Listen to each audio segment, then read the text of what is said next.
சந்தோஷமா இருக்கீங்களா? எத்தனை பேர் ஆர்வமா இருக்கீங்க? எத்தனை பேர் தேவனுடைய வல்லமையை பெற்றுக்கொள்ள தயாரா இருக்கீங்க? உங்களுடைய உற்சாகத்தை பார்த்தா பரலோகமே இங்க தான் இருக்குது போல.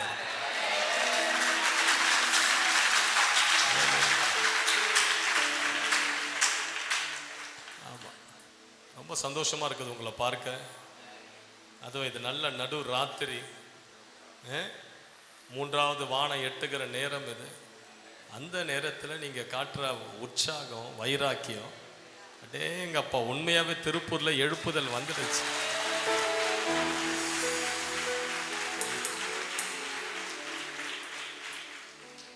எத்தனை பேர் தூங்குறீங்க? இந்த மூலையில் உட்கார்ந்து இருக்கிறவங்கெல்லாம் அப்படி முன்னாடி வந்துருங்க. வாங்க, முன்னாடி வாங்க. ஆமாம், நீங்கள் மறைஞ்சிங்கன்னா தூங்கிடுவீங்க. வாங்க வாங்க வாங்க, எழுந்து வாங்க வாங்க.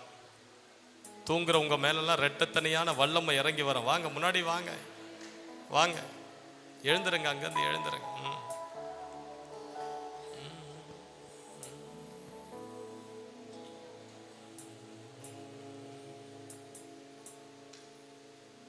வாங்க, தூங்கவே கூடாது.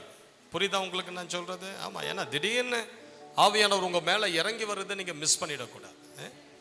உங்கள் மத்தியில கர்த்தருடைய வார்த்தையை கொடுத்து ஜெபிக்க எனக்கு இந்த வாய்ப்பினை ஏற்படுத்தி கொடுத்த அருமையான பிரதர் ரஞ்சித் அவருடைய டீமுக்காக நான் நன்றி செலுத்துகிறேன். மேடையில் அமர்ந்திருக்கிற எல்லா பரிசுத்தவான்களுக்காகவும் நான் கர்த்தரை ஸ்தோத்தரிக்கிறேன். உங்களுக்கு நான் நன்றிகளை செலுத்துகிறேன். ஹல்லேலூயா. கொஞ்சம் பேஸ் கொஞ்சம் கம்மி பண்ணிடுங்க, ரொம்ப அதிகமாக இருக்கிற மாதிரி இருக்குது. கொஞ்சம் பேஸ் கம்மி பண்ணுங்க. சரி, நல்லா கேளுங்க. இப்போ தேவ செய்திக்குள்ள போறதுக்கு முன்பதாக இப்போ நம்ம வான மண்டலங்களை உடைக்க போறோம். ஹல்லேலூயா. இப்போ என்ன நடக்க போகுதுன்னு சொல்லட்டுமா? இங்க நம்ம ஜெபிக்கும் போது தேவ தூதர்கள் உங்கள் வீடுகளுக்குள்ள இறங்க ஆரம்பிப்பாங்க. வீடுகளுக்குள்ள இறங்க ஆரம்பிப்பான். உங்க வீட்டுல என்னென்னலாம் பிரச்சனைய வச்சுட்டு நீங்க வந்தீங்களோ, நீங்க திரும்ப போகும்போது அந்த பிரச்சனை உங்க வீட்டுல இருக்காது. உங்க கணவருக்கு, உங்க பிள்ளைகளுக்கு, வீட்டுல யாருக்கு வியாதியில நீங்க பார்த்துட்டு வந்தீங்களோ, நீங்க திரும்ப போகும்போது அந்த நபர் வியாதியஸ்தரா சத்தியமா இருக்கவே மாட்டாங்க. விசுவாசிக்கிறவங்க நல்லா கைகளை தட்டி வர அல்லேலூயா, அல்லேலூயா. இன்றைக்கு இந்த இடத்துல நிறைய பேர் மேல ஒரு அக்கினி அபிஷேகம் இறங்கி வரப்போகுது. நான் சொல்றேன், நிறைய பேரை கர்த்தர் இந்த கூட்டத்துக்கு பிறகு எழுப்ப போறார். நிறைய தீர்க்கதரிசிகள் எழும்ப போறீங்க, சுவிசேஷகர்கள் எழும்ப போறீங்க. உங்க சபைக்கு நீங்க பெரிய ஆசீர்வாதமா மாற போறீங்க. நம்புறீங்களா? விசுவாசிக்கிறீங்களா? நல்லா கேளுங்க. கரெக்டா டைம் 1 மணி 1:05, நடுவு ராத்திரி. பைபிள்ல இந்த நடு ராத்திரியில 2 பேர் ஜெபம் பண்ணாங்க. யாரு? எங்க அப்பா, பவுலும் சீலாவும் நடுவு ராத்திரி எந்த அறையில உட்கார்ந்து, நல்ல ஏசி அறையில உட்கார்ந்து அப்படி ஆராதிச்சாங்களா? இல்லை.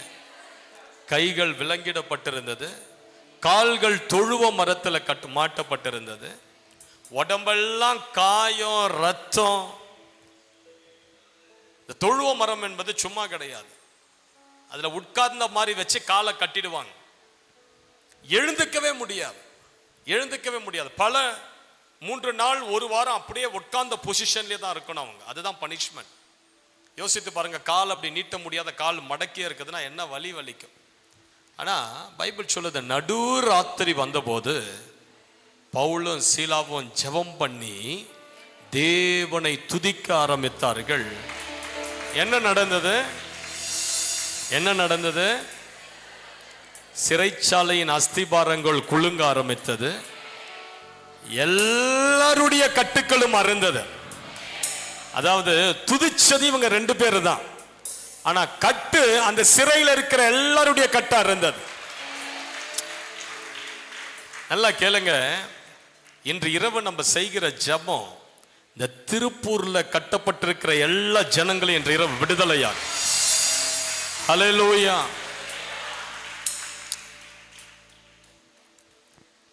சத்தியம் ஜனங்கள் அசைக்கும், ஜெபம் தேவனை அசைக்கும், துதி சிறையிருப்பு அசைக்கும்.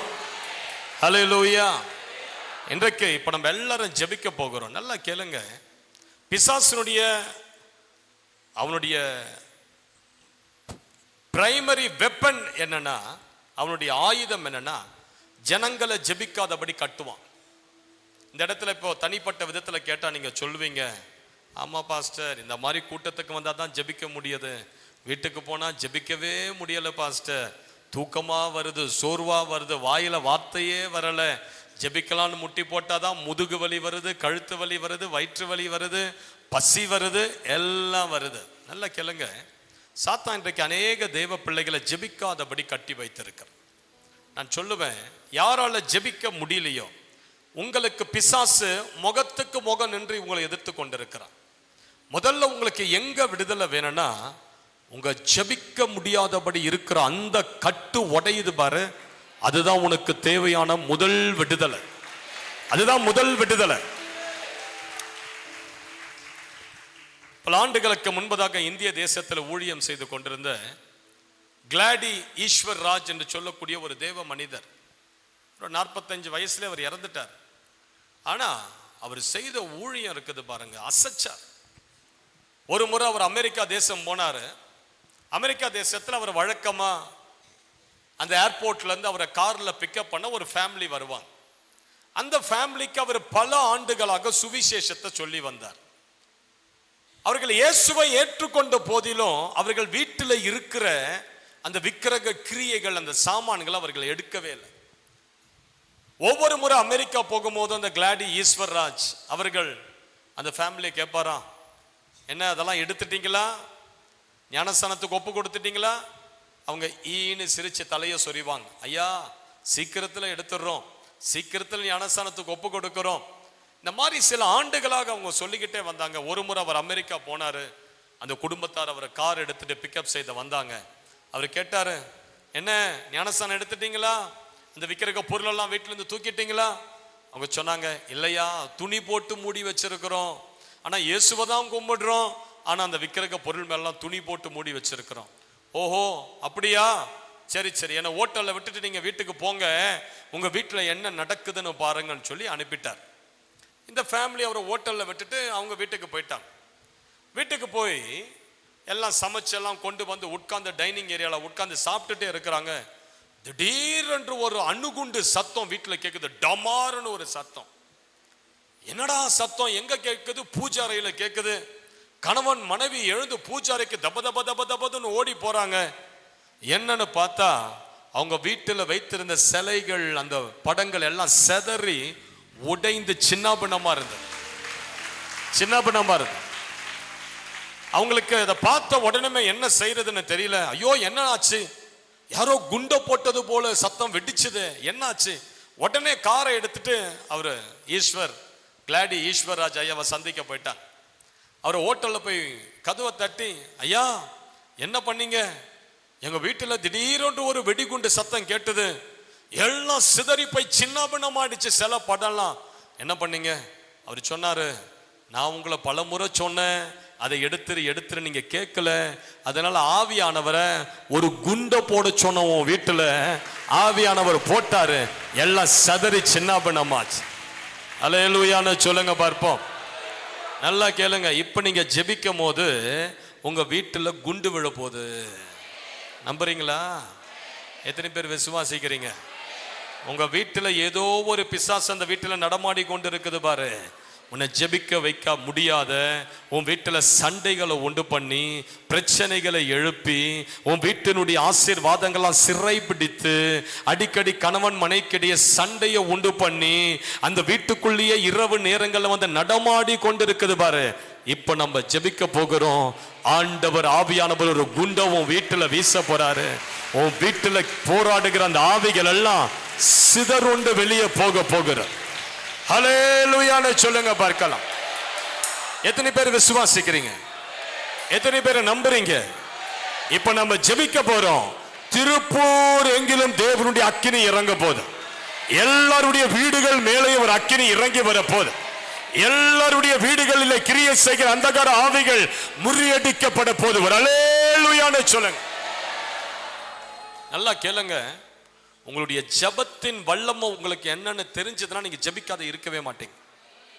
ஒரு முறை அமெரிக்கா தேசத்துல ஊழியம் செய்து கொண்டிருக்கிற கெவின் ஜடாய் என்று சொல்லக்கூடிய ஒரு தேவ மனிதர், பயங்கர ஜெப வீரர், நல்ல விடுதலை ஊழியம் செய்கிறவர், கிட்டத்தட்ட ஒரு 5 மணி நேரம் 6 மணி நேரம் தினமும் முழங்கால நின்று ஜெபிக்கிறவர். ஒரு முறை அப்படி முழங்கால நின்று ஜெபிக்கும் போது ஆவிக்குள்ளாக எடுத்துக்கொள்ளப்பட்டு ஆவியானவர் அப்படியே தூக்கிக்கிட்டு எங்க கொண்டு போயிட்டார்? அவர் ஆவிய அணுகுண்டு சோதிக்கிற இடம் இருக்குது தெரியுமா? அணுகுண்டுகள் எல்லாம் சோதிப்பாங்க பாருங்க, அந்த இடத்துக்கு அவருடைய ஆவியை கொண்டு போய் ஆண்டவர் நிறுத்தினார். நிறுத்தி அமெரிக்க ராணுவம் அணுகுண்டு சோதிக்கப்படுகிற அந்த காட்சியை காண்பித்து இதை பாரு அப்படின்னு சொன்னார். அந்த அணுகுண்டு சோதிக்கப்படுகிற நேரத்தில் அந்த நிலம் பூமி அதிர்ச்சி, அந்த அந்த அலைகள், அந்த கதிர்கள் வருதாம் பாருங்க, சின்ன பின்னமாயிடுமா யாராவது நின்னாங்கன்னா. அப்ப ஆண்டவர் சொன்னாராம், இப்படிதான், இதுதான் ஜெபத்தின் வல்லமையும் இப்படிதான் இருக்குது. தேவ பிள்ளைகள் முழங்கால் படியிட்டு ஜெபிக்கும் போது அணுகுண்ட போல சாத்தானுடைய ராஜ்யம் சின்னாபின்னமாக, மந்திரவாதியினுடைய கூடாரங்கள் சின்னாபின்னமாக, பிசாசின் தந்திரங்கள் சின்னாபின்னமாக. அல்லேலூயான்னு சொல்லுங்க. நல்லா கேளுங்க. ஜெபத்துல 2 டைப் இருக்குது. சாத்தான டச் பண்ணாத ஜெபம் ஒன்று இருக்குது.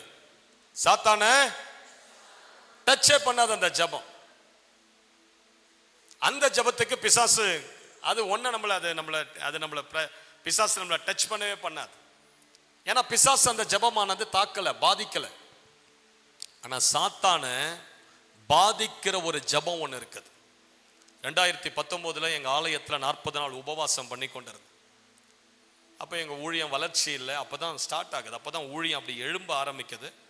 அப்போ நான் எங்கள் சபையில் 1 வருஷம் உட்கார்ந்து உபவாசித்து ஜெபம் பண்ணி கொண்டிருந்தேன். தினமும் காலையில் ஆஃபீஸுக்கு போகிற மாதிரி சர்ச்சுக்கு கிளம்பி போயிடுவேன். காலையில் போயிட்டேன்னா என் வீட்டுக்கு நான் 7 மணிக்கு தான் திரும்ப போவேன். ஹோல் இயர் ஃபாஸ்டிங், அந்த 1 வருஷம் ஃபுல்லாக நிறைய ஃபாஸ்டிங் இருந்திருக்கு. அப்போ ஒரு நாள் ஒரு 40 நாள் உபவாச ஜெபத்தை எங்கள் சபையில் ஆரம்பித்து, எல்லாரும் வர்றதுக்கு முன்னாடி நான் போய் மேட்டெல்லாம் போட்டு சேரெல்லாம் ரெடி பண்ணி அப்படி உட்கார்ந்து முழங்காலில் நின்று ஆண்டவரேன்னு சொல்லிட்டு இருக்கிற ஒரு குடும்பம் வந்தது. ஒரு பெண்ணை கூட்டிட்டு வந்தாங்க. அந்த பெண்ணு பார்த்தா பிசாசு பிடிச்சிருக்கிற அந்த பெண்ணை அவர் உள்ள கொண்டு வரும் போதே அப்படி இடுப்புல கையை வச்சுக்கிட்டு கம்பீரமா உள்ள நடந்து வந்தா. அவ பார்க்கறதுக்கு மெலிசா இருப்பான் அந்த பிள்ளை, ஆனா நடந்து வர அந்த கம்பீரம் இருக்குது, ராஜ நடன்னு சொல்லுவாங்களே அந்த நட. அப்படி முழங்கால் படியிட்டு ஜெபம் பண்ணிட்டு இருக்கிறேன். வந்து யார் எங்க பாஸ்டர் அப்படின்னு கேட்டது.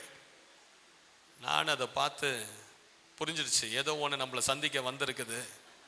ஆமா, நான் சொன்னேன், நான் தான் பாஸ்டர், நீ யார்? சொல்லுச்சு, இந்த பகுதிக்கு நான் தான் தலைவர் பிசாசு. என்னது தலைவர் பிசாசு? இந்த படப்பைக்க நான் தான் தலைவர் பிசாசு. ஒரு பகுதிக்கும் ஒரு தலைவர் பிசாசு இருக்கும். அதுதான் அந்த பகுதியில் இருக்கிற எல்லாரையும் கட்டி சிறைப்பிடித்து வச்சிருக்கு. அந்த பகுதியில் இருக்கிற கொலை, குற்றங்கள், விபச்சாரம், வேசித்தனம் இதெல்லாம் செய்யறது இந்த பிசாசும் அது கீழே இருக்கிற ஆயிரக்கணக்கான ஆவிகள் தான் இதை செய்யும். அந்த பகுதியில் இருக்கிற கிறிஸ்தவர்களால செழிக்க முடியாது. அந்த பகுதியில் இருக்கிற கிறிஸ்தவர்கள் வீட்டில் சண்டை இருக்கும், பிரச்சனை இருக்கும், ஜெபிக்க முடியாது. ஏன்னா அதெல்லாம் யாரு செய்யறதுன்னா அந்த பகுதியை கட்டுப்படுத்தி கொண்டிருக்கிற அந்த எல்லை பிசாசு தான் அதெல்லாம் செஞ்சுக்கிட்டு இருக்கு. அந்த பகுதியில் இருக்கிற அதுவும் கட்டுப்பாட்டுக்குள்ள இருக்கிற சபைகளை வளர விடாது, சபைகளுக்குள்ள புதிய ஆத்துமாக்களை கொண்டு வராது. அதெல்லாம் அந்த சபையை கட்டி புதிய ஆத்துமாக்கள் உள்ள வராதபடி அந்த சபையை அப்படி சிறை போட்டு கதவுகளை போட்டு காத்திருக்கு. அப்ப அந்த பிசாசு சொல்லுச்சு, நான் தான் படப்பைக்க தலைவர் பிசாசு. அது சொல்லுச்சு, என்னை யார் அனுப்புனா தெரியுமா?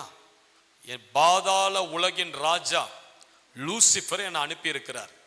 நான் கேட்டேன், எதுக்கு அனுப்பி இருக்கிறார்? ஆனா அதுகிட்ட பேசும்போது எனக்கு உள்ள கொஞ்சம் அப்படியே டக்க டக்க டக்க டக்க தான் இருந்தது. என்னடா இது லூசிஃபர்னு சொல்லுது, தலைவர்னு சொல்லுது, தனியா மாட்டிக்கிட்டோம், கூட வேற யாரும் இல்லை, அது கம்பீரமா பேசுது, இருந்தாலும் நம்ம கெத்தை விட்டு கொடுக்காது ஏய் அப்படின்னு. அது சொல்லுது, இங்க பாரு, நீ இப்ப செய்யற தெரியுமா இந்த ஊழியம், இதை விட்டுடு. இதை விட்டுட்டா நாங்க உங்களை டிஸ்டர்ப் பண்ணவே மாட்டோம். நாங்க உங்களை ஏன் மற்றவங்கெல்லாம் செய்யலையா அப்படின்னு ஒரு 2-3 சர்ச்சு பேரை சொல்லுச்சு. அவங்கெல்லாம் செய்யலையா, எங்களை டிஸ்டர்பா பண்றாங்க, உனக்கு மட்டும் என்ன எங்களை டிஸ்டர்ப் பண்ற நீ.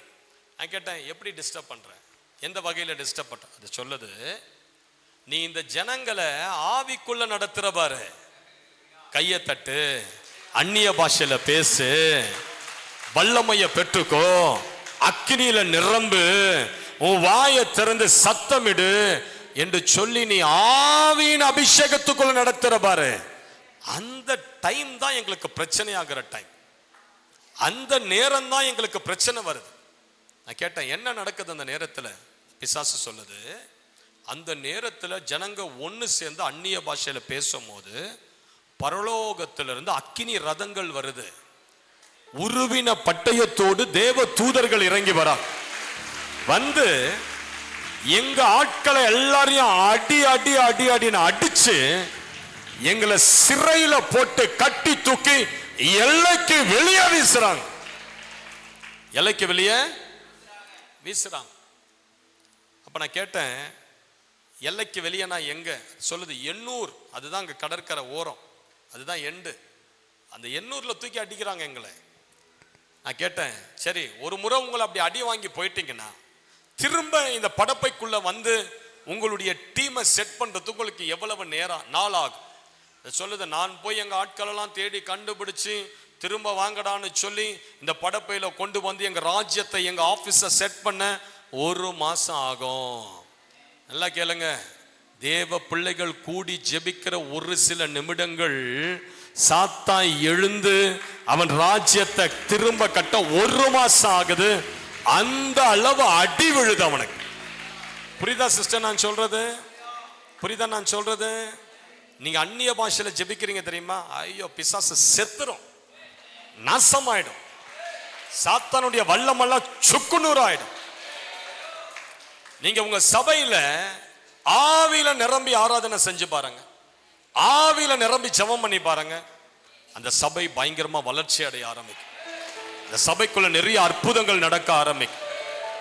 பிசாசு சொல்லுது, நாங்க வாரம் ஆனா ஞாயிற்றுக்கிழமை ஆனா ஒரு சபைக்கு 50 பேர்களை அனுப்புவோம், 50 பேர்களை அனுப்புவோம். நான் கேட்டேன், என்ன பண்ணுவீங்க உள்ள வந்து? சொல்லுது, அந்த 50 பேர்ல 10 பேர் தூக்கத்தின் ஆவியா இருப்பாங்க, 10 பேர் தூக்கத்தின் ஆவி. இந்த சபையை பார்ப்பாங்க, அதுல ஆவி இல்லாத ஆராதிக்கிறாங்க, அனல் இல்லாத ஆராதிக்கிறாங்க அப்படின்னு பார்க்கும் போது எங்க ஆட்கள் ஒன்றன் பின் ஒன்றாக உள்ள போயிடுவாங்க. போய் யாரெல்லாம் அப்படியே ஆவியில கனெக்ட் ஆகாத மந்தமா இருக்காங்களோ அவங்க மேல இந்த தூக்கத்தின் ஆவி இறங்குமா.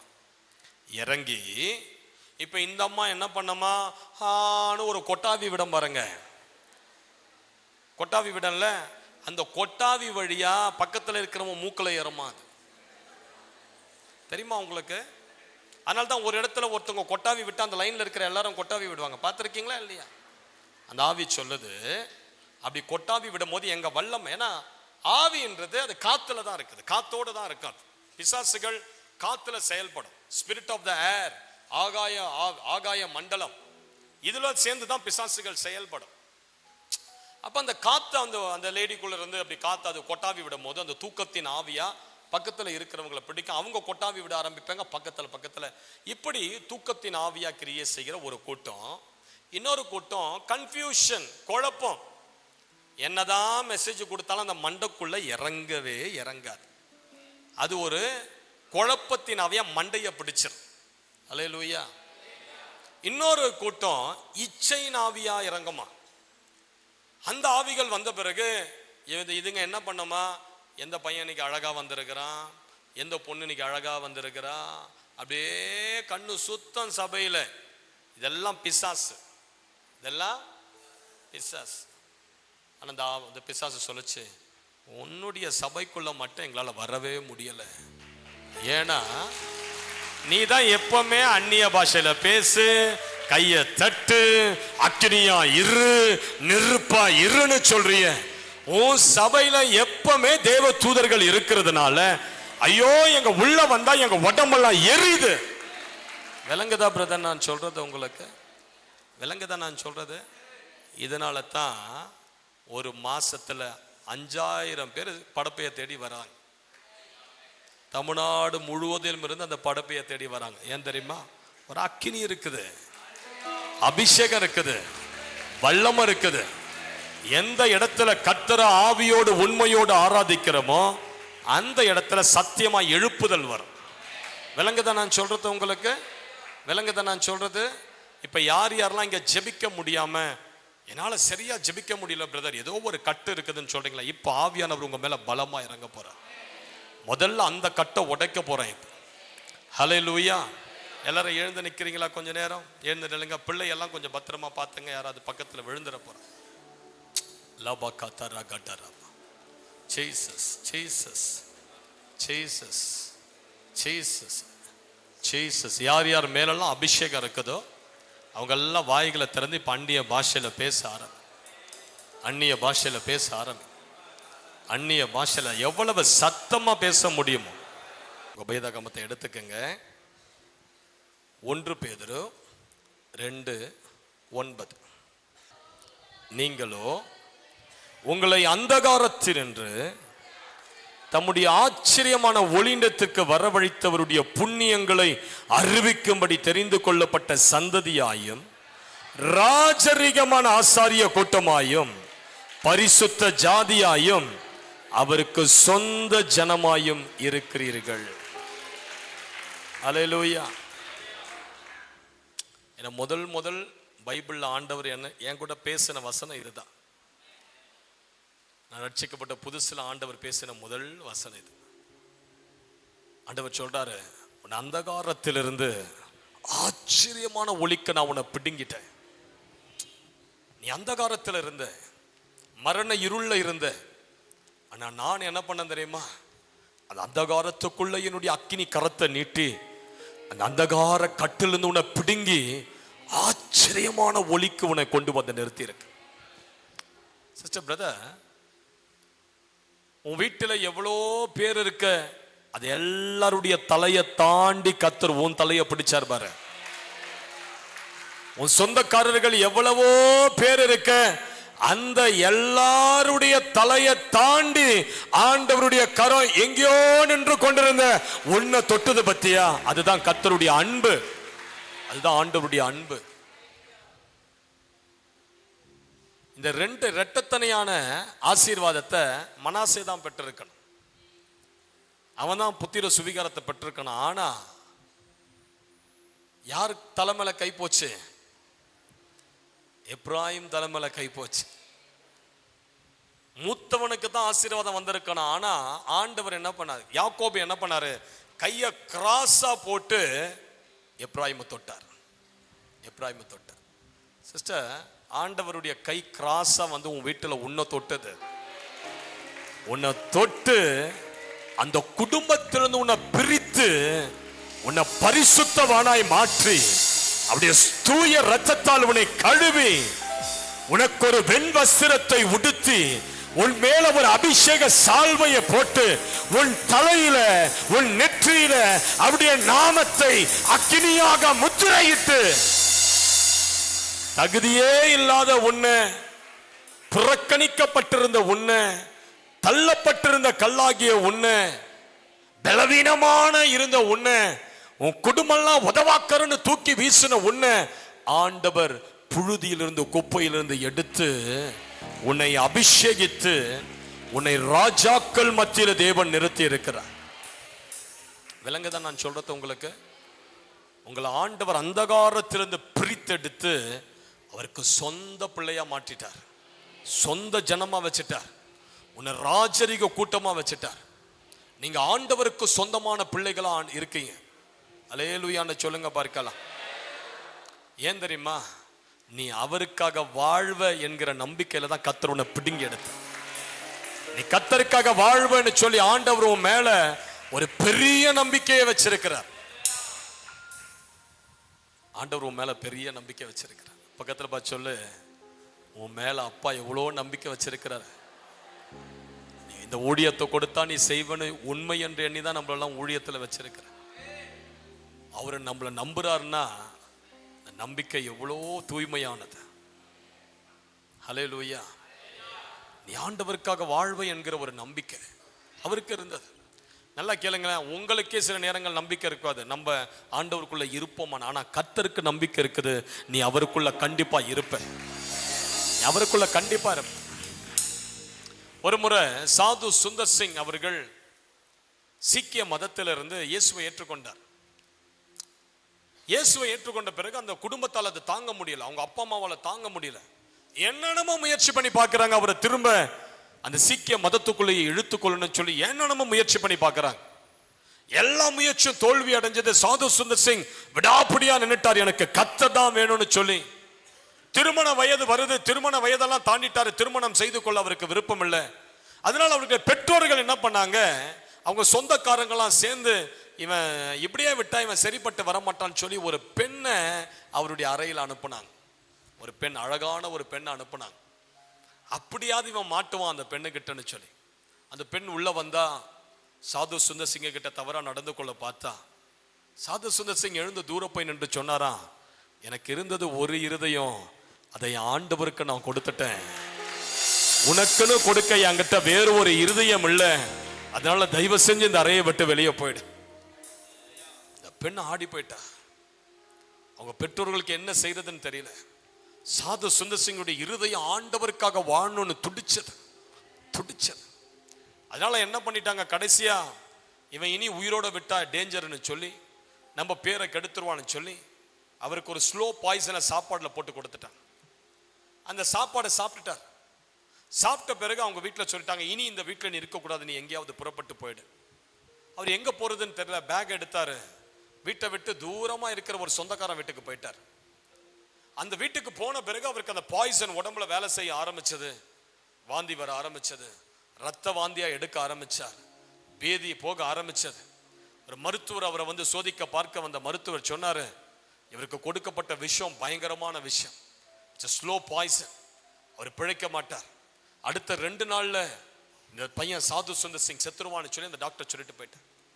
ஆனா சாது சுந்தர் சிங்க்கு ஒரே ஒரு எண்ணம் என்னன்னா, ஆண்டவரே, நானு உங்களை அறியாத ஒரு குடும்பத்தில் இருந்தேன், நான் உங்களை தேடி வரல, நீங்க என்ன தேடி வந்தீங்க.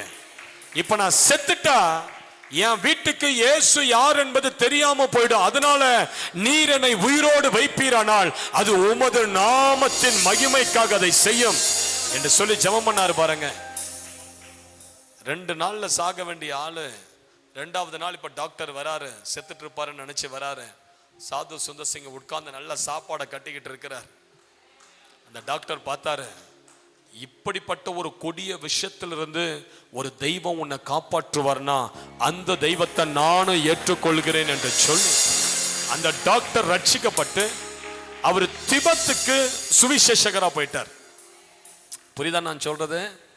ஆண்டவர் உங்களை தெரிந்து கொண்டார்ல, ஒரு பெரிய நோக்கம் இருக்குது உங்க வாழ்க்கையில, ஒரு பெரிய திட்டம் இருக்குது உன் வாழ்க்கையில.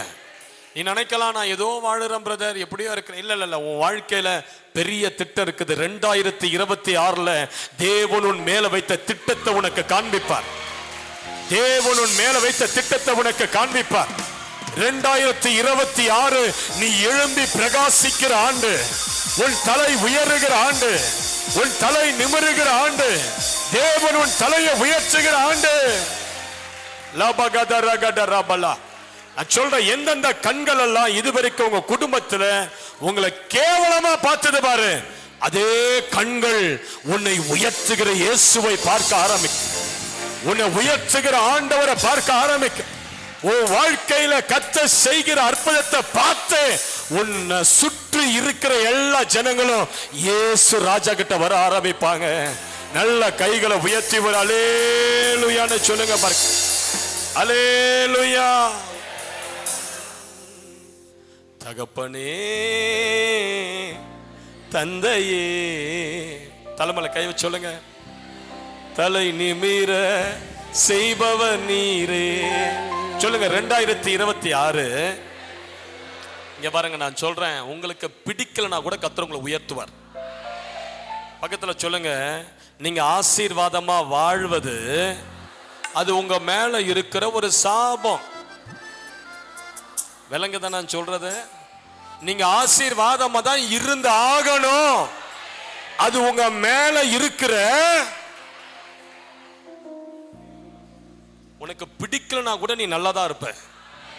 உனக்கு உன் வீட்டை கட்ட எண்ணெய் இல்லனா கூட நீ வீட்டை கட்டுவ. நீ நிலம் வாங்குகிற ஆசை இல்லனா கூட நிலத்தை வாங்குவ. கார் வாங்குகிற விருப்பம் இல்லனா கூட கார் வாங்குவ. ஏய், நீ அப்படிதான் வாழணும், அப்படிதான் நீ வாழுவ. அதுதான் உன் மேல இருக்கிற வாக்கு தத்துவம். அல்லேலூயா. ஆதியாகமம் 12:2 ஆண்டவர் சொல்றாரு, நீ ஆசீர்வாதமா தான் இருப்ப. அது உன் தலையெழுத்து. பக்கத்து பட்சம் நீ ஆசீர்வாதமா தான் இருப்ப. அது உன் தலை எழுத்து. நீ நல்லா தான் இருப்ப. அது உன் தலை எழுத்து. நீ சுகத்தோடு தான் இருப்ப. அது உன் தலை எழுத்து. நீ பெருகிக்கிட்டே தான் இருப்ப. அது உன் தலை எழுத்து. நீ ஆசீர்வாதமா எழுந்துகிட்டே இருப்ப. அது உன் தலை எழுத்து. எவன் வந்து உனக்கு விரோதமா மந்திரம் செஞ்சாலும் அவன் செய்ய செய்ய நீ உயர்ந்துகிட்டே இருப்ப. அவன் நெருக்க நெருக்க நீ ஆசீர்வாதமா இருப்ப. அதுதான் உன்னுடைய தலையெழுத்து. தலைமலை கைய வச்சு சொல்லுங்க, தகப்பனே தந்தையே தலை நிமிர செய்பவர் நீரே. தகப்பனே தந்தையே தலை நிமிர செய்பவர் நீரே. கேடகம் நீரே, மகிமையும் நீரே, தலை நிமிர செய்பவர் நீரே. கேடகம் நீரே, மகிமையும் நீரே, தலை நிமிர செய்பவர் நீரே. நிமிர செய்பவர் நீரே. செய்பவர் நீரே. தகப்பனே தந்தையே தலை நிமிர செய்பவர் நீரே. தகப்பனே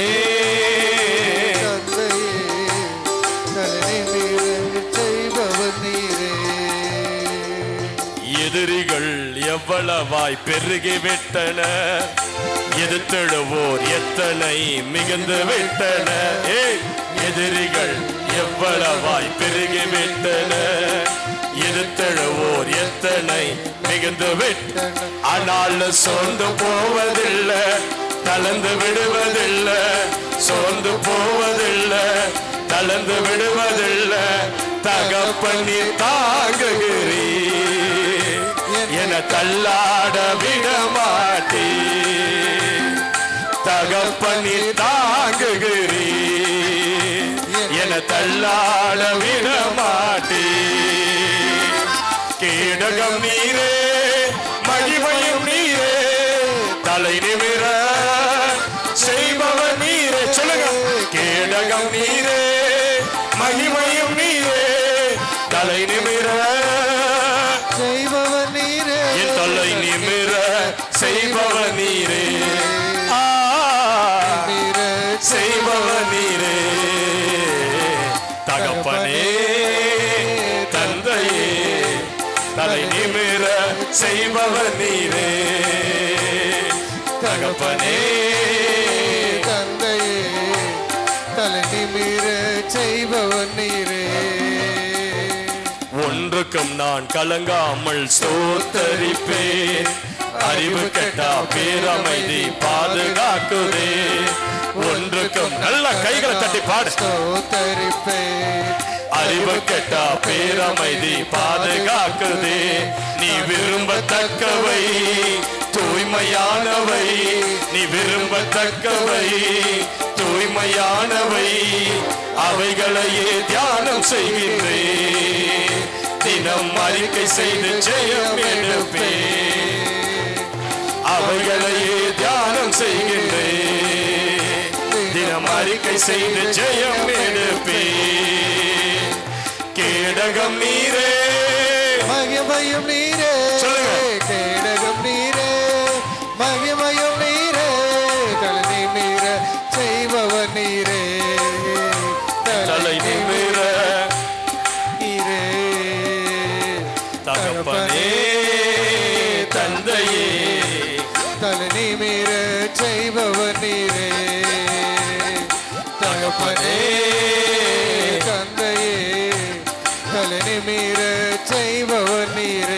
ஹல்லேலூயா. நான் ஒன்று சொல்றேன் கேளுங்க. நீங்க மட்டும் ஆண்டவருக்கு 100க்கு 100 உண்மையா வாழ்ந்துட்டீங்கன்னா உங்க சந்ததியில உங்களை மாதிரி பெரிய ஆட்கள் யாரும் இருக்கவே முடியாது. நீங்க மட்டும் ஆண்டவரை வேதனைப்படுத்தாத 100க்கு 100 நீங்க அவருக்கு பிரியமா வாழ்ந்துட்டீங்க, உங்க சந்ததியில உங்களை மாதிரி ஆசீர்வாதமான ஆட்கள் எழும்பவே முடியாது, எழும்பவே முடியாது. அந்த அளவு கர்த்தர் உங்களை ஆசீர்வதித்து உயர்த்துவார். அல்லேலூயா. விலங்குதான் நான் சொல்றது. எத்தனை பேர் ஆண்டவருக்கு பிரியமா வாழ்வீங்க? எத்தனை பேர் ஆண்டவருக்கு பிடிச்ச வாழ்க்கை வாழ்வீங்க? அல்லேலூயா. நல்லா கேளுங்க. ஆண்டவர் உங்களை பிடிச்சு பிடுங்கி எடுத்துட்டார். இனி நீங்க அதுல போய் திரும்ப அந்த பழைய வாழ்க்கைக்குள்ள உங்களால போக முடியாது. பழைய ஏற்பாட்டுல ஒரு விரதம் இருக்குது, ஒரு பொருத்தம் இருக்குது. என்னன்னா நசரேய விரதம். சொல்லுங்க, நசரேய விரதம். சொல்லுங்க நல்ல சத்தமா. இந்த நசரேயன் அப்படின்னா கர்த்தருக்காக முற்றிலுமாய் பிரித்தெடுக்கப்பட்டவன் அப்படின்னு அர்த்தம். என்னது? கர்த்தருக்காக முற்றிலுமாய் பிரித்தெடுக்கப்பட்டவன். பக்கத்துல பார்த்து சொல்லுங்க, நீங்க கர்த்தருக்காக முற்றிலுமாய் பிரித்தெடுக்கப்பட்டவர்கள். பழைய ஏற்பாட்டுல இந்த நசரேய விரதத்தை இருந்தவன் சிம்சோன். பிறக்கும் போதே அந்த பொருத்தனை அவன் மேல வந்துடுச்சு. ஆண்டவர் சொல்லிட்டார், அவன் தலை மேல கத்திய வைக்க கூடாது, அவன் நசரேயனா இருப்பான். கர்த்தருக்காக பிரித்தெடுக்கப்பட்டவன். உன் சந்ததியில நீ கர்த்தருக்காக பிரித்தெடுக்கப்பட்ட பிள்ளை. இனி உனக்கு அந்த விக்கிரகத்துக்கு சம்பந்தம் கிடையாது. இனி உனக்கு அந்த பழைய கலாச்சாரத்துக்கு சம்பந்தம் கிடையாது. நீ கர்த்தருக்காக பரிசுத்தமா வாழும்படி அழைக்கப்பட்டிருக்கிற, கர்த்தருக்காக பிரகாசிக்கும்படி நீ அழைக்கப்பட்டிருக்கிற. உன் மேல நசரேய அழைப்பு இருக்குது. தலைமையில கைய வச்சு சொல்லுங்க, என் மேல நசரேய அழைப்பு இருக்குது, நசரேய அழைப்பு இருக்குது. என் வீட்டார் மாதிரி நான் வாழ முடியாது, என் உடன் பிறந்த அக்கா தம்பி அண்ணன் தங்கச்சி மாதிரி நான் வாழ முடியாது. என் லைஃப் ஸ்டைல் டிஃப்ரெண்டா இருக்கும். அவர் விரும்புகிற ஸ்டைல்ல தான் நான் வாழுவேன். விலங்குதான் நான் சொல்றது உங்களுக்கு? புரியுதா நான் சொல்றது உங்களுக்கு? இந்த நசரேய விரதம் அடுத்தது யார் மேல இருந்ததுன்னா சாமுவேல் தீர்க்கதரிசி மேல இருந்தது. சாமுவேல் தீர்க்கதரிசி மேல. அன்னாள் சொல்றா, அவன் தலைமையில கத்திப்படாது. அந்த பிள்ளைய நசரேயனா ஒப்பு கொடுத்துட்டா. அப்படின்னா இந்த பிள்ளை கர்த்தர் பிள்ளை, இது ஆண்டவருக்காகவே வாழ்ந்து சாக பிறந்தது. புரியுதா நான் சொல்றது? தலைமையில கை வச்சு சொல்லுங்க, நான் ஆண்டவருக்காகவே வாழ்ந்து சாக பிறந்திருக்கிறேன். நான் முற்றிலுமா இந்த ப்ராடக்ட் கர்த்தருடைய ப்ராடக்ட். இது சொல்லுங்க, கர்த்தருடைய ப்ராடக்ட் நானு. அல்லேலூயா. புதிய ஏற்பாட்டில் இந்த நசரேய பொருத்தனை யார் மேல இருந்ததுன்னா யோவான் ஸ்நானகர் மேல இருந்தது. யோவான் ஸ்நானகரும் ஒரு நசரேயன் தான். அதனால தான் அவர் திராட்சை ரசம் மது குடிக்காத இருந்தார். அடுத்தது இந்த நசரேய விரதத்தின் ஒரு பொருத்தனை யாரு செஞ்சானா பவுல் செய்றார். பவுல் அந்த பொருத்தனையை செஞ்சு முடிச்சுட்டு அவரை முடிய சிரைத்து அந்த பொருத்தனையை முடிக்கிறார். கம்ப்ளீட் நசரேயன் கிடையாது, பட் ஒரு பொருத்தனையை செய்து அந்த பொருத்தனை நிறைவேற்றி தன் மயிரை சிரைத்து கர்த்தருக்கு அந்த பொருத்தனை அவர் நிறைவேற்றுகிறார். ஹல்லேலூயான்னு சொல்லுங்க. நல்லா கேளுங்க, பைபிள் சொல்லுது, அந்தபடியே முந்தின நடக்கைக்குரிய எபேசியர் 4:22 அந்தபடியே முந்தின நடக்கைக்குரிய மோசம் போக்கும் இச்சைகளால் கெட்டு போகிற பழைய மனுஷனை நான் கலைந்து போட்டு உள்ளத்தில் புதிதான ஆவி உள்ளவர்களாகி மெய்யான நீதியிலும் பரிசுத்தத்திலும் தேவ சாயலாக சிருஷ்டிக்கப்பட்ட புதிய மனுஷனை நான் தரித்திருக்கிறேன். உனக்குள்ள ஒரு புதிய மனுஷன் வந்துட்டான். எப்ப நீ இயேசு உனக்குள்ள வந்தாரோ அப்பவே உங்களுக்குள்ள ஒரு புதிய மனுஷனை நீங்க தரிச்சுக்கிட்டீங்க. இனி அந்த பழைய மனுஷன், அந்த இச்சையின் மனுஷன், அந்த பாவத்தின் மனுஷன், அந்த பலவீனமான மனுஷன், அந்த பழைய கலாச்சாரத்தில் இருந்து அந்த மனுஷனை ஆண்டவர் கம்ப்ளீட்டா சிலுவையில தூக்கி அடிச்சு அவனை கொன்னு உனக்குள்ள தேவ சாயலாக சிருஷ்டிக்கப்பட்ட ஒரு புதிய ஒரு பலனை கொடுத்திருக்கிறார், ஒரு ஆவியை கொடுத்திருக்கிறார், ஒரு வல்லமையை கொடுத்திருக்கிறார், ஒரு அபிஷேகத்தை கொடுத்திருக்கிறார். அல்லேலூயான்னு சொல்லுங்க பாருங்க. நல்லா கேளுங்க. 20வது நூற்றாண்டுல ஆந்திராவில் ஒரு இந்து குடும்பத்தில் ஒரு பையனுக்கும் பொண்ணுக்கும் திருமணம் ஆச்சு. சின்ன வயசுல அந்த காலத்துலலாம் திருமணம் பண்ணி வச்சிருவாங்க. அப்படி அந்த பொண்ணுக்கு சேஷ ரத்தினம்னு பேரு, சேஷ ரத்தினம். 15 வயசுல அந்த பிள்ளைய ஒரு பையனுக்கு கட்டி கொடுத்துட்டாங்க. பக்கா இந்து குடும்பம் அந்த குடும்பம். ஆனா அந்த பெண் மேல சில பிசாசின் ஆவிகள் போராடி கொண்டிருந்தது. திருமணம் கட்டி கொடுத்தாங்க அந்த பிள்ளைய. திருமணம் செஞ்ச அந்த 2 குடும்பமும் பயங்கர பணக்கார குடும்பம், பயங்கர பணக்கார குடும்பம். திருமணமான கொஞ்ச நாள்லயே கர்ப்பம் தரிச்சா, பிள்ளை ஒண்ணு பிறந்தது. ஆனா பயங்கரமான பிசாசின் போராட்டம் அவளுக்கு தாங்கல. எங்கெங்கயோ மந்திரவாதி கிட்ட கூட்டிட்டு போறாங்க. தலை சிறந்த மந்திரவாதி கிட்ட எல்லாம் கூட்டிட்டு போய் அந்த பெண்ணை, இந்த பேயை துரத்தணும்னு நினைக்கிறாங்க. யாராலையும் இந்த பிசாசை துரத்த முடியல. இப்படி இருக்க அந்த பிள்ளை 2வது குழந்தை கர்ப்பம் தரிச்சிட்டா. இப்போ அந்த வயிற்றுல அந்த 2வது கர்ப்பம் தரிக்கும் போது பிள்ளை வளரும் போது கூடவே சேர்ந்து ஒரு பெரிய கட்டியம் வளர ஆரம்பிச்சது. அந்த பிள்ளை வளர்ந்து வளர்ந்து அந்த கட்டியை நெருக்க நெருக்க நெருக்க வலி தாங்க முடியாத ஒரு நாள் மயங்கி விழுந்து ஹாஸ்பிட்டல் தூக்கிட்டு போறாங்க. டாக்டர்ஸ் பரிசோதித்து சொல்லிட்டாங்க, கவர்மெண்ட் ஹாஸ்பிட்டல்ல, இந்த பிள்ளையை நீ காப்பாற்ற முடியாது, ஒன்றும் பண்ண முடியாது, இவ கொஞ்ச நேரத்தில் இறந்து போயிடுவா. அந்த வீட்டாருக்கு என்ன செய்யறதுன்னே தெரியல. ஐயோ, என் பிள்ளை, என் மகளை எப்படியாவது காப்பாற்றணும்னு அவங்க தாய் தகப்பன் துடிக்கிறாங்க. ஒரு பக்கம் கனவு நின்று அந்த மனைவிக்காக அழுது கொண்டு இருக்கிறான். அந்த நேரத்தில் ஒரு கிறிஸ்டியன் மிஷனரி ஹாஸ்பிட்டலுக்கு தூக்கிட்டு போறாங்க ஆந்திராவில். அப்போ அந்த இடத்துல டாக்டர் குக்னு சொல்லி ஒரு மிஷனரி அந்த இடத்துல டாக்டராக பணிபுரிந்து கொண்டிருந்தார். அவர் இந்த மகளை சோதித்து பார்த்துட்டு சொல்லிட்டாரு, மகளுடைய கர்ப்பப்பையில ஒரு பெரிய கட்டி இருக்குது, ஒன்றும் பண்ண முடியாது, கொஞ்ச நேரத்தில் செத்துருவா. அப்போ அந்த மகளுடைய கணவர் அவர் டாக்டருடைய காலை பிடிச்சு கேட்கிறாரு, சார் எப்படியாவது என் மனைவியை காப்பாத்துங்க, என் மனைவி சின்ன பிள்ளை, அவளுக்கு ஒன்றும் தெரியாது, எப்படியாவது காப்பாத்துங்க. அப்ப அவர் சொன்னாரு, எங்களால முடியாது, ஆனா பெரிய டாக்டர் ஒருத்தர் இருக்கிறாரு, அவரை கூப்பிட்டு அவர் வந்து சுகமாக்குவார். அப்போ அந்த சேஷ ரத்தின அந்த பெண்ணினுடைய கணவர் சொன்னாரு, அந்த டாக்டரை எப்படியாவது கூப்பிடுங்கன்னு சொல்ல, அந்த டாக்டரும் இந்த செவிலியர்களும் நர்சஸ் எல்லாரும் அந்த பெண்மணியை சுற்றி அந்த பெட்டை சுற்றி கையை கோத்து நின்று, இயேசுவே நீர் பெரிய பரிகாரி, நீ சுகம் தருகிற தேவன், உயிருக்கு போராடி கொண்டிருக்கிற அந்த மகளை எப்படியாவது சுகமாக்குங்கன்னு சொல்லி கூப்பிட ஒரு 10 நிமிஷத்துல டெலிவரி ஆச்சு. பிள்ளையும் வந்தது, கட்டியும் வெளியே சேர்ந்து வந்தது. அல்லேலூயா. நல்லா கேளுங்க, இந்த சம்பவத்துக்கு பிறகு அந்த 2 கணவன் மனைவியும் 2 பேரும் ஆண்டவர் பிள்ளையா மாறிட்டாங்க.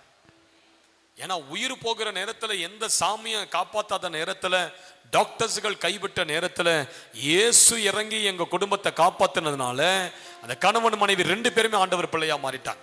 இப்ப ஏசப்பா பிள்ளையா மாறினதுனால 2 பேர் வீட்டுல இருந்து இவங்களை வீட்டை விட்டு துரத்திட்டாங்க. சில நேரங்கள் ஆண்டவர் பிள்ளையா நீ வாழறதுனால உன் சொந்த வீடே உன்னை இருக்கும், உன் சொந்த மனிதர்களை உன்னை நெருக்குவாங்க. நீ ஆண்டவர் பிள்ளை என்கிற அந்த ஒரு முத்திரவும் மேல இருக்கிறதுனாலயே நீ நிறைய பாடுகளுக்குள்ள, பிரச்சனைகளுக்குள்ள, அவமானங்களுக்குள்ள கடந்து செல்ல வேண்டியது. நான் சொல்றேன், கொஞ்ச நாள் தான் அந்த பாடு, அதுக்கு பிறகு தேவன் ஒரு பெரிய மகிமையை கொடுத்தவனை உயர்த்துவார். ஹல்லேலூயா. கொஞ்ச நாள் தான் அந்த பாடு இருக்கும். அதுக்கு பிறகு நீ பட்ட பாடு, அவமானம், கண்ணீர்கள் ஆண்டவர் உன்னை சேர்த்து வைத்து ஆசீர்வதிப்பார். பாரு, உன் ஆசீர்வாதம் உன் வீடு கொள்ளாத அளவு உன் வீடு ஆசீர்வாதத்தால் நிரப்பப்படும். ஹல்லேலூயா.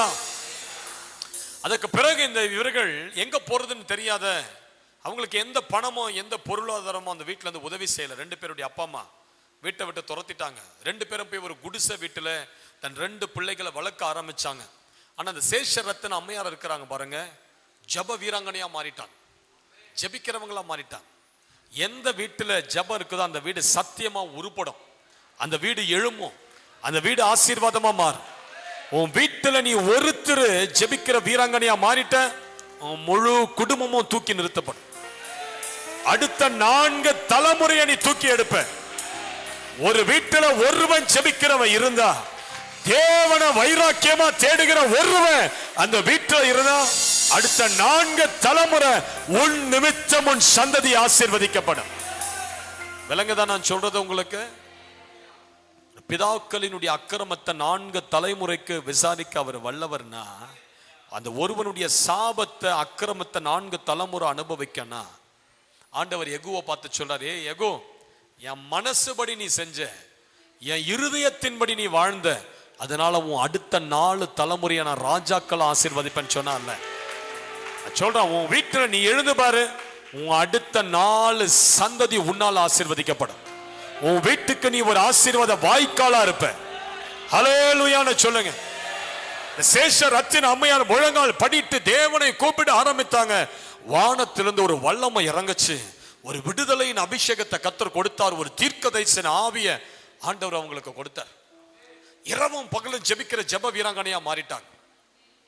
இந்த சம்பவம் போய்கிட்டே இருக்கும் போது திடீர்னு பக்கத்தில் இருக்கிற விவசாயினுடைய 2 மாடு, அவர் இந்த மாடுகளை வைத்து உழுது கொண்டு இருக்கும் போது மாடுங்க மயங்கி விழுந்துடுச்சு. என்னென்னமோ பார்க்கிறார், ரிவைவ் பண்ண பார்க்கிறார், மாடு எழும்பலை. உடனே என்ன பண்ணிட்டார், ஒரு வாளியில ஒரு பக்கெட்ல தண்ணியை தூக்கிட்டு இந்த அம்மாவை தேடி ஓடி வந்து, ஏம்மா என் 2 மாடு சாக கிடக்குதுமா, இந்த தண்ணியை நீ உன் கையை வச்சு இயேசு பேரை சொல்லி ஜெபம் பண்ணி கொடு, அந்த மாட்டு வாயில ஊத்துறேன், அது பிழைச்சிரும்னு. இந்த அம்மாவுக்கா ஒரே பயம். ஒருவேளை ஜெபம் பண்ணி கொடுத்து இவர் மாட்டு வாயில தண்ணியை ஊற்றி அது செத்து போச்சுன்னா இந்த ஆளு கடைசி வரைக்கும் இயேசுப்பாக்கிட்ட வரவே மாட்டான்னு ஒரே பயம். இருந்தாலும் ஆண்டவர் மேல ஒரு நம்பிக்கை. அற்புதம் செய்கிறவர் கர்த்தர். ஜெபிக்கிறது தான் நம்ம வேலை, அற்புதம் செய்யறது யாருடைய வேலை?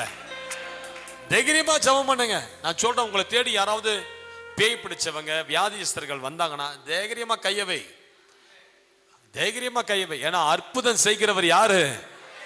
கர்த்தர்.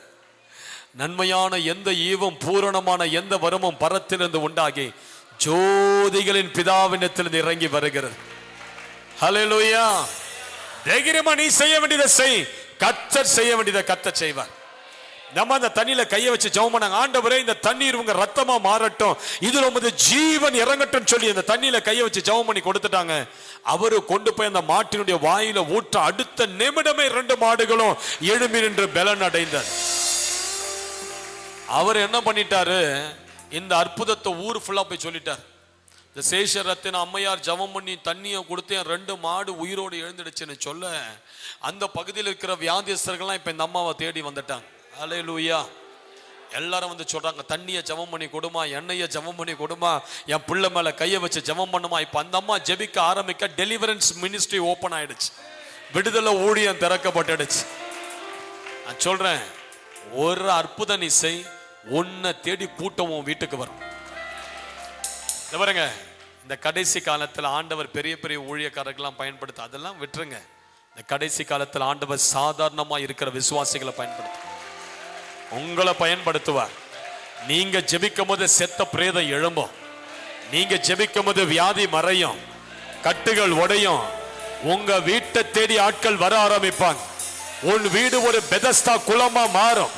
வியாதியஸ்தர்கள் வந்து வீட்டுல நிற்கும் போதே வியாதிகள் உடையும், கட்டுகள் உடையும். வீட்டுக்குள்ள வரும்போதே வீட்டுல இருக்கிற ஜெப பிரசனம் பிசாசின் நுகங்களை உடைச்சு உன் வீடு ஒரு பெதஸ்தா குளமாய் மாறும். உன் வீடு ஒரு பெத்தலாய் மாறும். உன் வீட்டுக்கும் பரலோகத்துக்கும் ஒரு ஏணி வைக்கப்பட்டிருக்கும். தேவன் வருகிற நாட்களே உன்னை அப்படி பயன்படுத்துவார். எத்தனை பேர் நம்புறீங்க சிஸ்டர் பிரதர்? நல்ல கைகளை உயர்த்தி ஒரு அல்லேலூயான்னு சொல்லு. இப்ப ஏராளமான ஜனங்கள் அந்த அம்மா வீட்டை தேடி வர டெலிவரன்ஸ் மினிஸ்ட்ரி ஸ்டார்ட் பண்ணிட்டாங்க. பேய்கள் ஓடுது, வியாதிகள் மறையுது. அந்த 20வது நூற்றாண்டுல அந்த சேஷ ரத்தின அம்மையார் ஒரு கூட்டம் வச்சாங்கன்னா 5000 பேர் வருவாங்களாம் அந்த கூட்டத்துக்கு. யோசித்து பாருங்க, மைக் இல்லை, ஸ்பீக்கர் இல்லை, நல்ல வசதிகள் இல்லை, பில்டிங் இல்லை. ஆனால் அந்த அம்மா கூட்டம்னு ஒரு கன்வென்ஷன் வைப்பாங்களாம், ஒரு கிரவுண்டில் 5000 பேர் வருவாங்களாம். ஒரு முறை அந்த மாதிரி அந்த அம்மாவுடைய கூட்டத்தை பார்த்து அந்த ஊர் ஆட்கள் என்ன பண்ணிட்டாங்க, 7 யானைகளை கொண்டு வந்துட்டாங்க கூட்டத்துக்கு. 7 யானைகள், நல்லா பயிற்சி பெற்ற யானைகளை கொண்டு வந்து கூட்டத்தை துரத்த ஆரம்பிச்சிட்டாங்க. கூட்டம்லாம் செதறி ஓடுது. சேஷரத்தின அம்மையார் ஸ்டேஜில் உட்கார்ந்து இருக்கிறாங்க. பக்கத்தில் இருக்கிற ஒரு பாஸ்டர் சொல்றார், அம்மா நம்ம ஸ்டேஜுக்கு பின்னாடி இறங்கி ஓடிடலாமான்னு. அந்த அம்மா சொல்றாங்க, அந்த யானைகளை சிருஷ்டித்தவரே என் கர்த்தர் தான். ஜெபிக்கலாம்னு சொல்லி முழங்கால் படிட்டு ஜெபம் பண்ணாங்க பாருங்க. அந்த 7 யானைகள் ஜனங்களை துரத்தி கொண்டு வந்த யானைகள் அப்படியே முழங்கால் ஊன்றி முட்டி போட்டு தும்பிக்கை அப்படி தூக்கி அப்படியே படுத்துடுச்சு. 7 யானைகளாம் துதிக்கையை தூக்கி படுத்துடுச்சு முட்டி போட்டு. இந்த பாககன்கள் வந்து அந்த யானையை குத்துறானுங்க, எழுந்துக்கச்சுன்னு இந்த அம்மா எழும்பி நின்று பிரசங்கம் பண்றாங்க. அந்த பிரசங்கத்தை அந்த யானைகள் அப்படி துதிக்கையை ஆட்டிக்கிட்டே ரசிச்சு ரசிச்சு ரசிச்சு சரித்திரம் இது. அந்த அம்மாவுடைய பிரசங்கத்தை அந்த யானைகள் என்னமோ அந்த அம்மா பண்ற பிரசங்கத்தை ரசித்து தமிழ் புரியுற மாதிரி ஆண்டவருடைய சிலுவையின் அந்த பிரசங்கத்தை அவ்வளவா இனிமையா கேட்டு அந்த அம்மா ஆமேன்னு போட்ட பிறகு அந்த யானைகள் எழும்பி அமைதியா போயிடுச்சு. தேவன் உன்னை கொண்டு அப்படி செய்ய வல்லவர். ஹல்லேலூயா, ஹல்லேலூயா. ஒரு மனுஷன் ஆண்டவருக்கு உண்மையா வாழ்ந்துட்டானா இந்த மனுஷனை கர்த்தர் எப்படி எடுத்து பயன்படுத்துவார் தெரியுமா? உன்னை ஆண்டவர் ஒரு தீர்க்கதரிசியா பயன்படுத்த விரும்புகிறார். ஹல்லேலூயா. உன் ஆண்டவர் உன் பகுதிக்கு ஒரு சுவிசேஷகனா பயன்படுத்த விரும்புகிறார். நான் சொல்றேன், இனி சும்மா விசுவாசியா இருந்த நாளெல்லாம் போதும் சிஸ்டர். இனி நீங்க எழும்பணும். உங்க கையை நீட்டும் போதே ஒரு அக்கினி உங்க கையில இருந்து புறப்படும். நீங்க ஜெபித்தா உங்க பகுதியில மந்திரவாதமே இருக்கக்கூடாது. நீங்க ஜெபிக்கும் போது உங்க பகுதியில் இருக்கிற மந்திர கட்டுகள்லாம் உடையணும். உங்க வீட்டை தாண்டி போகிற எல்லா பிசாசு பிடிச்சவர்கள் விழணும். அப்படிப்பட்ட ஒரு அபிஷேகம் வீட்டில் இருக்கணும். எத்தனை பேருக்கு புரியுது நான் சொல்றது? எத்தனை பேருக்கு விளங்குது? சொல்லுங்க. உங்க மேல நசரேய அழைப்பு இருக்குது, நசரேய பொருத்தனை இருக்குது. நீ எப்ப இயேசுக்குள்ள காலடி எடுத்து வச்சையோ அன்னையிலிருந்தே நீ ஆண்டவருக்காக வாழும்படி நீ நியமிக்கப்பட்டுட்ட. நீ இனி உலகத்துல உன்னால போய் சந்தோஷமா இருக்க முடியாது. நீங்க வேணா போய் பாருங்க, உலகத்துக்கு போய் பாருங்க. உண்மையா ரட்சிக்கப்பட்ட ஆளு பாவத்தை சந்தோஷமா செய்யவே முடியாது. எத்தனை பேர் ஒத்துக்கிறீங்க? நீங்க உட்கார்ந்து ஒரு படம் பாருங்களேன், சந்தோஷமா பார்க்க முடியும். இந்த படம் பார்த்து முடிச்சதுக்கு அப்புறம் அந்த குற்ற உணர்வு இருக்குது. எப்பா இருதயத்தை கிழிச்சு ஒரு வழி ஆக்கி நம்ம திரும்ப ஆண்டவர் சமூகத்தில் போய் உட்கார்ந்து, ஆண்டவரே நான் தெரியாத பண்ணிட்டேன். அந்த உணர்வு இருக்குதுன்னா உனக்குள்ள ஆவியானவர் இன்னும் இருக்கிறாருன்னு அர்த்தம். பாவம் செஞ்சா உணர்வு வருதா? நான் தப்பு செஞ்சிட்டேன், ஆண்டவரை துக்கப்படுத்திட்டேன். அந்த உணர்வு இருக்கிற வரையிலும் ஆவியானவர் உனக்குள்ளதான் இருக்கிறார், வெளியே போல. உனக்குள்ளதான் இருக்கிறார் ஆண்டவர், உனக்குள்ளதான் இருக்கிறார்.